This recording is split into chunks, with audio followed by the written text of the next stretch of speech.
Hey, this is Johnny with Johnny's BMW DIYs. Today I'm going to show you how to take out a core support on a BMW e36 M3. I'm getting ready to pull the engine to rebuild it, and I'm going to take the whole front end off. So I have a series of different videos to get parts off of the front end and the process of working on the engine to come. So stay tuned. Alright, so the first thing, there's T30s on the end. They tend to strip. Wouldn't use an impact, I'd use a hand wrench to try and get them loose. Make sure you use a nice new one. I did use an impact because the hand wrench one I had was kind of rounded off, and this one was nice and fresh and new. Did get those off. Same tool to take the hood latch loose on both sides. Then we've got clips all the way across the front here. All of mine are basically broke, but this just snaps on right in that position and they go all the way across. Be careful, they're probably brittle. You may need to go to the dealer to buy some more. I'm sure they're $6 a piece, knowing BMW. But there's 5 or 6 of them going all the way across. You definitely want to secure your wiring harness. So get the wiring harness loose all the way across. There's two 10mm screw bolts here. You got to take loose. And I pulled the washers. They look just like this. You have to take those loose. And then some 10mm there that fasten it down to the fan shroud. So I've got all those loose, and so I took the bolts out of the top of my headlights. There's one straight down in there, kind of hard to see with this light, sorry, but it's down there, trust me. Gonna need an extension. And then there's one right down there. That's what the other one looks like, and a little helicopter from our tree. Anyway, get that loose. I'm not going to try and pull my headlights out until I get everything forward just a little bit, because I have these glass aftermarket headlights that are filthy right now, but they don't come out very easily. As you can see from when I installed them, they rub a little on the fender. So I'm going to, since I'm taking it all apart, I'm going to leave them in until I get the upper tie bar loose, and then I'll have some wiggle room. Okay, right up underneath here, there's going to be 2 more 8mm that you've got to get loose. And they're right there.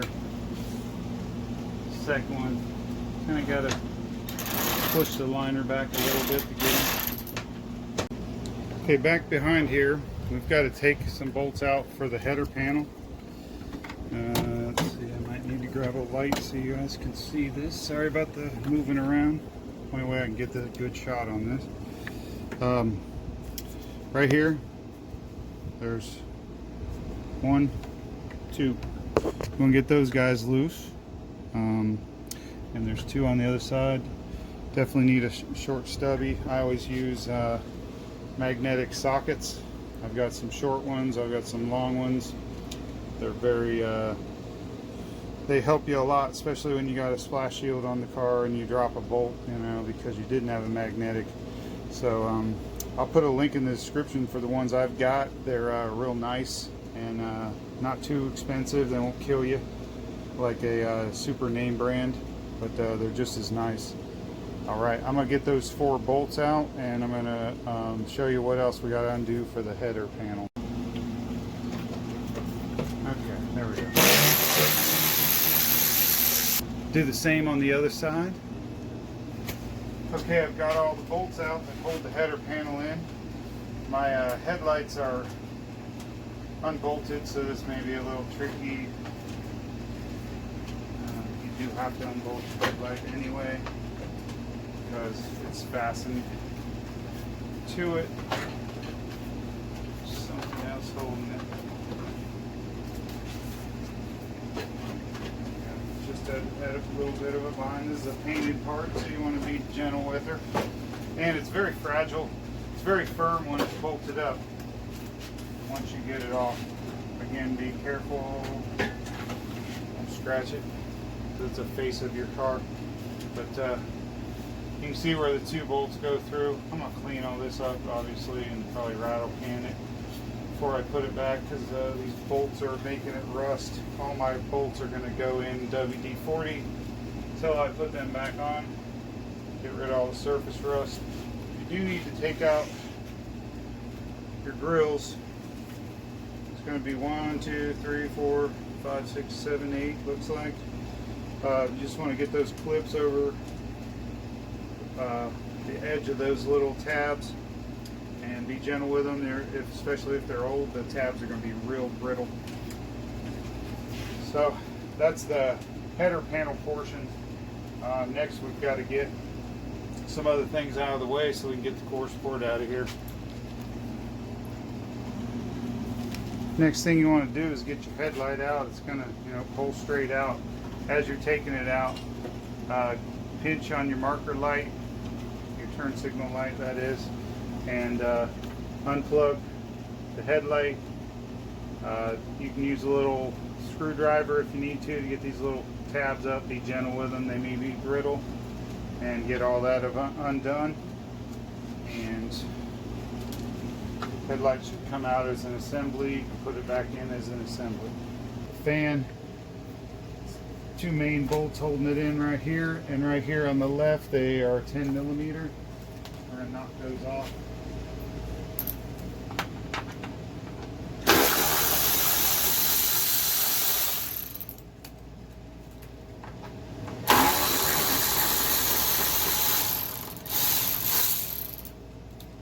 Two more at the top. Again, these magnetics are awesome because it just comes right off. Yeah, you pull it out of there and you've always got your man. Okay, I believe I've got it loose. I'm gonna set this stuff down and get it out. I already unplugged it from underneath. If you haven't, there's a plug on the bottom right there. Mine is actually zip tied, so I'm gonna have to snip that because I need to move it away from the vehicle. There's supposed to be a clip there, I believe, that holds it in place so that it doesn't dangle. I'm going to get some wire cutters, cut that guy off.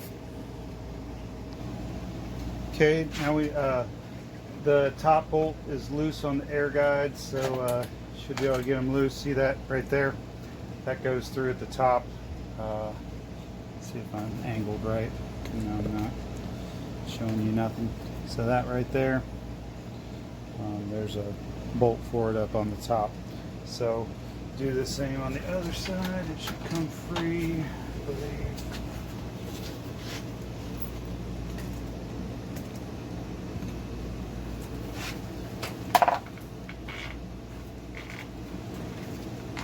Got some wiring poked through this one. Just that wiring harness from the fan. One more bolt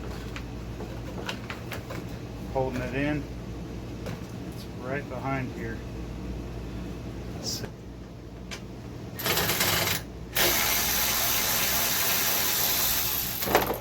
Alrighty.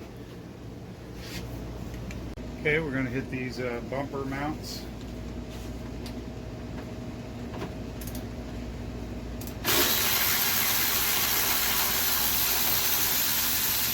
$10 millimeters.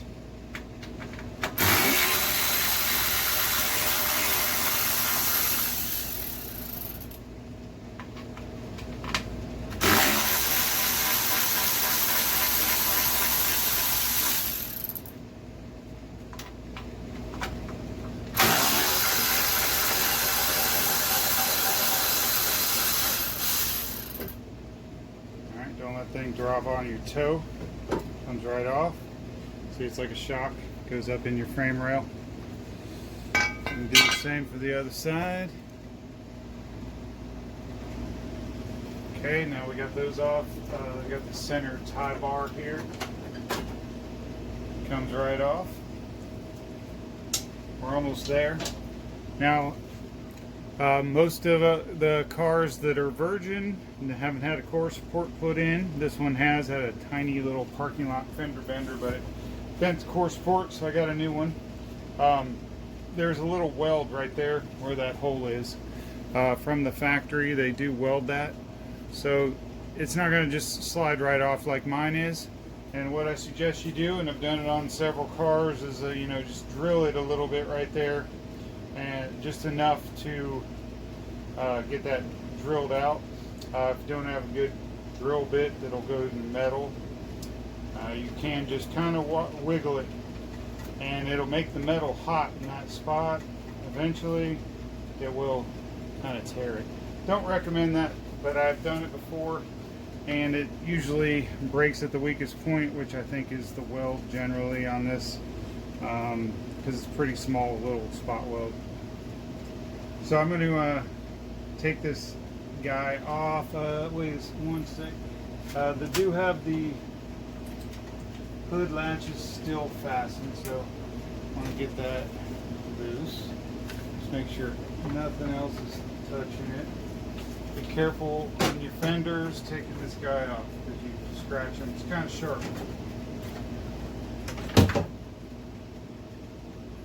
And your condenser's going to kind of drop. So if you got a buddy to help you out, this might be a good idea for him to hold on to that.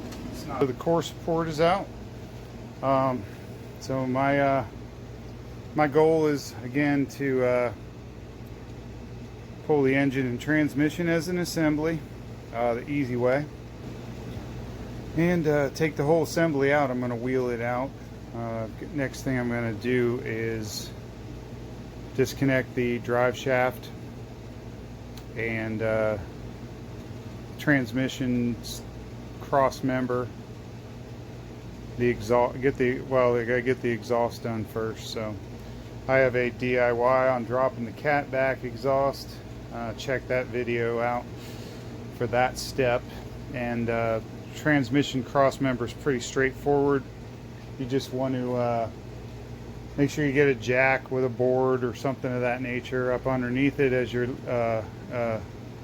letting the bolts out. And then or put a dolly under it with some wood stacked, whatever works for you. I'm going to make my transmission mobile because it's going to roll out with the rest of it. I'm going to wheel the whole thing out as a whole, and I'm going to separate the transmission from the engine outside the car. Much easier to do it that way. Alright, this is Johnny with Johnny's BMW DIYs. Please subscribe if you haven't already. Please smash that like button. And again, if I had any special tools in here, look in the description. I will put them in